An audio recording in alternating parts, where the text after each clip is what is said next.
Bonjour, donc dans cette vidéo, nous allons regarder la fiche de cours, couleur et lentilles convergentes, qui est au niveau première spécialité physique-chimie. Donc vous avez ici, première grand 1, image formée par une lentille convergente. Donc on va lire déjà le texte, après on va voir l'application avec ces deux schémas-là. Donc on vous dit que la relation qui donne la relation entre la position OA de l'objet et la position OA' de son image conjuguée à travers la lentille de distance focale f' est appelée la relation de conjugaison. Vous avez la relation de conjugaison qui est connue sous 1 sur OA' distance algébrique égale 1 sur OA distance algébrique, plus 1 sur f'. Donc ici O centre optique, A position sur l'axe optique donc du point objet, et vous avez l'image ici qui est formée avec A'.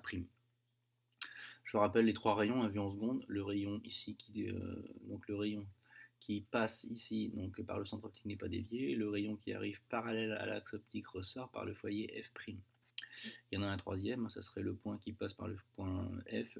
Donc tous les rayons qui passent par le foyer, donc cette fois-ci le foyer, donc ici c'est le foyer image, ici vous avez le foyer objet, donc ressortirait parallèle.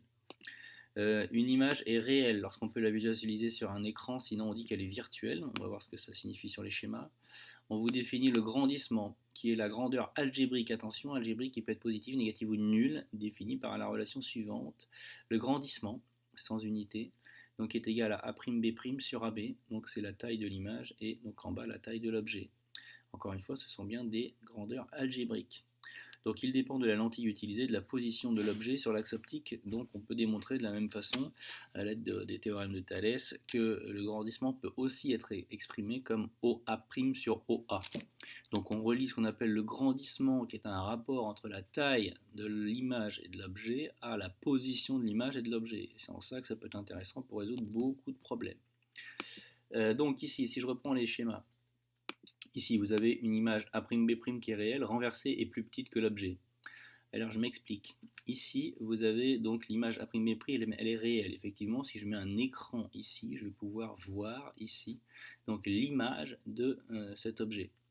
Elle est renversée, l'image. Pourquoi elle est renversée? Parce que ici, quand je vais de A' vers B', je vais dans le sens inverse de quand je vais de A vers B. Je rappelle que le sens positif ici pour les axes, c'est cet axe positif vers le haut, et c'est ici aussi les axes positifs. En gros, c'est les axes positifs que vous utilisez quand vous mettez les coordonnées d'un point dans un repère en maths. Et elle est plus petite que l'objet. Effectivement, ici on voit assez facilement que la distance A'B', quel que soit le sens, est plus petite que la distance AB. Donc c'est pour ça qu'ici on aurait on pourrait écrire un grandissement par exemple, gamma, donc qui serait à peu près égal, donc qui serait forcément négatif puisque donc l'image est renversée, ils n'ont pas du tout le même sens, AB et A'B'. Et ensuite, ici on voit bien que A'B' est plus petit que AB. Si on suppose approximativement que ici c'est 0,75, ou les 3/4, donc on trouverait un grandissement de cet ordre-là. Donc deux choses à retenir sur cette valeur, elle est négative, donc parce que l'image est renversée, et le gamma ici, la valeur absolue est plus petite que 1, puisque donc l'image est plus petite. Ici vous avez ce qu'on appelle une image A'B' virtuelle. Alors pourquoi elle est virtuelle? Parce que ici, regardez bien, si vous mettez un écran ici, là, en espérant que les rayons se croisent, puisqu'ils se croisent ici au niveau du point B, ici, sur l'objet, sur l'image, vous n'aurez rien, vous n'aurez jamais d'image, vous n'aurez jamais rien de net. Ici, le seul endroit où les rayons se croisent, donc vous voyez bien que c'est ici. Sauf que pour faire ça, on a été obligé de prolonger des rayons ici qui vont dans le sens inverse du sens de la lumière. C'est pour ça que l'image, on dit qu'elle est virtuelle. Par contre, on dit que l'image, elle est à l'endroit par rapport à l'objet, parce qu'on voit bien que AB et A'B' vont dans le même sens. Et on voit bien aussi facilement que A'B' est beaucoup plus grand, il est à peu près 2 fois plus grand que AB. Donc ici, on pourrait écrire que le grandissement, donc il serait sensiblement égal à plus, parce qu'ils sont les deux dans le même sens à l'endroit, et à peu près plus 2 parce que l'image est 2 fois plus grande que l'objet. Voilà, donc ça c'est pour l'application de ces formules. Donc j'espère que ça sera relativement simple. Alors ensuite, on va continuer. On obtient ici, donc c'est pareil, ici je vous ai remis des différentes images. Alors j'aimais bien celle-là, pourquoi? Parce que déjà, la première chose sur ce schéma-là, il y a déjà les trois rayons. Donc il y a le rayon qui passe par l'axe optique qui passe par F', il y a le rayon qui passe par le centre optique qui n'est pas dévié, et il y a le rayon ici qui passe par le foyer F et qui ressort parallèle à l'axe optique. Bien sûr, si vous partez d'un point où il y a trois rayons qui s'interceptent, normalement dans l'image réelle, vous avez trois points qui s'interceptent. Ici, on vous dit que l'image A'B', alors elle est projetable sur un écran, image réelle, effectivement. Elle est plus petite que AB, donc la valeur absolue est inférieure à 1. Et enfin, elle n'a pas le même sens que AB, c'est pour ça que gamma est inférieur à 0, image renversée. Donc c'est exactement ce qu'on a dit au-dessus. Ici, pareil, sens de la lumière. Alors regardez bien ce qui se passe ici, qu'est-ce qui s'est passé? L'image B' sur ce rayon-là, toujours pareil, les trois rayons, elle est projetable sur un écran, l'image est réelle. Elle est plus grande cette fois-ci que l'objet AB, donc le gamma, la valeur absolue est supérieure à 1.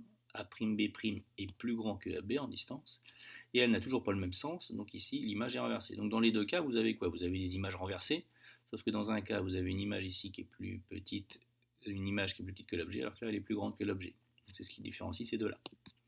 Ensuite, celle qui est au-dessus, donc ça c'est l'appareil, donc c'est l'image virtuelle de ce qu'on a vu tout à l'heure. Donc je trouvais encore une fois ces images-là intéressantes en complément des autres, puisque déjà il y avait les trois rayons.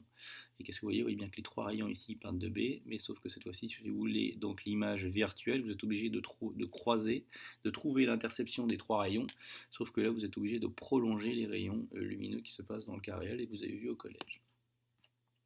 Alors ensuite, on arrive à la vision des couleurs. Alors là, on va faire quelques petits rappels.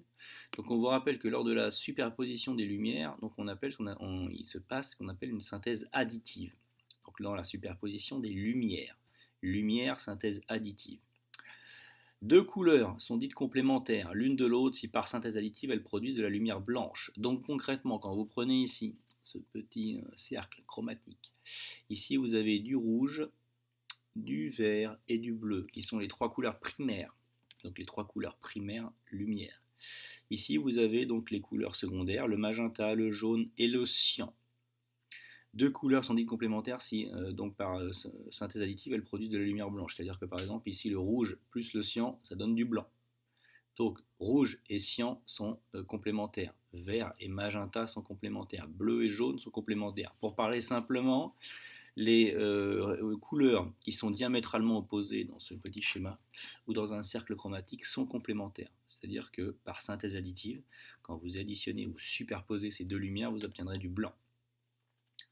Lorsqu'un filtre coloré est placé sur le trajet de la lumière, il se passe dans ce cas-là ce qu'on appelle une synthèse soustractive. Dans ce cas, la superposition des couleurs complémentaires donne du noir. Donc regardez bien, là c'est quand vous superposez des lumières, là des filtres. Alors on verra un peu ça en dessous dans la feuille. Mais ici, quand vous superposez les filtres, ici, regardez bien déjà, première chose, jaune, magenta, cyan. Donc les couleurs primaires, donc pour les matières, on appelle ça, ne sont pas les mêmes que pour la lumière. Et ici, vous remarquerez qu'on retrouve le rouge, on retrouve le vert, on retrouve le bleu. Mais la superposition ici donne du noir. Donc ici, deux couleurs complémentaires donnent du blanc quand on superpose de la lumière, quand on superpose des filtres, ça donne du noir. Effectivement, si vous superposez ici du cyan et du rouge, vous obtenez du noir. Alors ensuite, on vous dit la couleur d'une lumière filtrée donc dépend de la couleur de la lumière incidente et de la couleur des filtres traversés. En effet, si vous arrivez, donc ici on vous fait le schéma avec une lumière incidente cyan. Donc cette lumière incidente cyan, donc lumière incidente cyan, si on revient ici, le cyan c'est du bleu et du vert. Donc ça veut dire que c'est pour ça qu'ici dans ce schéma là, je vais essayer de laisser tout en même temps, voilà comme ça. Donc ici c'est pour ça qu'ici ils ont mis un bleu, un vert. L'objet ici, donc la lumière incidente elle est sciante. L'objet, on dit que c'est un filtre magenta. Il absorbe le filtre magenta. Ici, on va pour le vérifier. Donc le filtre magenta absorbe la lumière verte. Le magenta absorbe la lumière verte. Donc la lumière transmise ici, la lumière bleue est transmise. Si la lumière bleue est transmise, comment on l'aperçoit? On voit que ce rayon-là, ici, il est transmis. Si le magenta absorbe ici le vert, donc ça veut dire qu'il va le garder, entre guillemets, pour parler simplement pour lui, et donc il ne va pas en ressortir. Alors comment on voit ça? On voit ça ici. Là, vous voyez ici, le magenta et le vert, ici, ou le magenta ici et le vert sont des couleurs complémentaires. Donc si elles sont complémentaires, on a déjà vu aussi que si un objet est coloré, c'est qu'il absorbe la couleur complémentaire. Donc si par exemple un objet est magenta, il absorbe la couleur verte. Si un objet est jaune, il absorbe du bleu. Si un objet est rouge, il absorbe du cyan, etc. etc. Alors ensuite, euh, autre élément, l'œil est constitué de 3 types de cônes, sensibles respectivement aux lumières rouges, vertes et bleues. On parle de ce qu'on appelle la vision trichromique. Donc c'est pour ça que nous, on va représenter donc la lumière blanche classique qui vient du soleil, en tout cas quand elle est au zénith, pas le soir quand elle est jaune, mais quand elle est supposée blanche. Donc c'est pour ça qu'on va la représenter comme donc une lumière incidente blanche, une flèche rouge, une flèche verte, une flèche bleue. Parce qu'en fait, dans l'œil, on n'a que 3 cônes donc, qui permettent en gros d'être sensible à ces trois couleurs-là. Donc la couleur obtenue d'un objet, on vous dit qu'elle dépend de la couleur propre de l'objet, de la source de lumière qui l'éclaire et de l'œil qui l'observe. Alors, on a vu, on a fait plein d'activités pour ça. Effectivement, pour trouver donc la couleur propre d'un objet, je vous conseille de l'analyser toujours en lumière blanche pour savoir qu'est-ce qui est absorbé, qu'est-ce qui est transmis. La source de lumière qui est l'éclair. Effectivement, quand vous avez compris ça en lumière blanche, vous allez pouvoir voir que l'objet est coloré, par exemple ici, parce qu'il absorbe la lumière verte. Donc forcément, si vous l'éclairez en lumière verte, il ne va pas paraître magenta. Et enfin, l'œil qui l'observe, pourquoi? Parce que si vous avez un œil, par exemple, vous avez un des 3 cônes qui ne fonctionne pas ou qui fonctionne mal, donc c'est à peu près les maladies du qu'on appelle le daltonisme, on voit bien qu'on ne va pas percevoir la même chose que les autres. Donc si on dessine, si on commente cet exemple-là, vous avez une lumière incidente qui est blanche. On vous dit que l'objet ici, il est cyan. Cyan donc absorbe la lumière rouge et diffuse la lumière bleue et verte. Alors, pour comprendre ça, un objet cyan, il est ici, donc il absorbe la lumière rouge. C'est-à-dire que la lumière rouge, il la garde pour lui, il ne la diffuse pas à vos yeux. Et ensuite, il diffuse tout le reste. Donc ça veut dire que ça, en gros, pour parler simplement, il le garde pour lui, mais par contre, il rediffuse le bleu et le vert. Et si vous faites bleu ici et vert, vous voyez bien que vous avez du cyan. Donc en fait, l'objet éclairé en lumière blanche, il renvoie aux yeux ici donc d'un observateur des radiations qui sont bleues et des radiations qui sont vertes. Donc ces cônes verts et bleus vont pouvoir être stimulés. Et donc tout se passe comme si en fait vous avez donc la superposition des couleurs, la superposition des lumières colorées, et donc là on est dans le cadre de la synthèse additive. Synthèse additive, parce que les rayons, il faut bien imaginer que dans un endroit très petit, sur des distances très grandes, l'œil, donc on peut légitimement penser, légitimement comprendre qu'en fait ces deux rayons-là vont se superposer donc dans votre œil. C'est en gros le principe des écrans LCD. Alors ensuite, quelques images autres. Donc, pour parler simplement, couleur perçue cyan, ça veut dire que dans votre œil, il arrive une synthèse additive des lumières colorées reçues, donc vertes et bleues. Ça, ces images-là, je les ai mises pour que vous compreniez bien que la synthèse additive, la synthèse additive, donc c'est bien une superposition ici à des projecteurs, donc superposition de lumière au centre du blanc. Et dans la synthèse soustractive, ici vous avez certes un projecteur, mais vous avez une superposition de filtres. Ensuite, des mots ou des définitions importantes à retenir sur les phénomènes qui se passent. Donc ici vous avez donc un objet jaune qui est transparent. La lumière transmise, donc qui arrive blanche avec toutes les radiations, les lumières diffusées. Et donc ici, on vous dit que l'absorption est le phénomène par lequel un objet éclairé absorbe une partie de la lumière qu'il reçoit. Donc par exemple, si l'objet est jaune ici, éclairé en lumière blanche, on voit bien qu'il transmet donc à nos yeux une lumière dite jaune. Sauf que si vous reprenez au-dessus, ici, donc regardez bien, le jaune en lumière, ça veut dire que c'est la superposition du rouge et du vert. Donc ça veut dire qu'en gros le jaune, lui, l'objet jaune a absorbé le bleu, puisque c'est la couleur complémentaire, diamétralement opposée. Donc ici, regardez bien, c'est ce qu'on voit dans cette image-là. Regardez bien ici, il vous reste du rouge, il vous reste du vert. Alors certes, ils ont laissé un peu de jaune au milieu, mais est-ce que vous voyez du bleu ici dans tout ce qui est diffusé? Vous ne voyez pas de bleu, puisque le bleu était absorbé par la couleur jaune.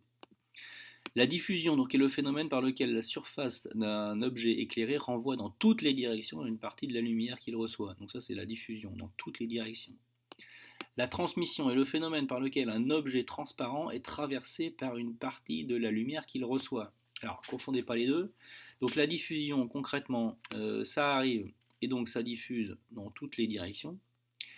Si ici vous êtes ici, ça veut dire que la lumière elle a traversé ici l'objet. Donc dans ce cas-là, on est dans le cas de transmission.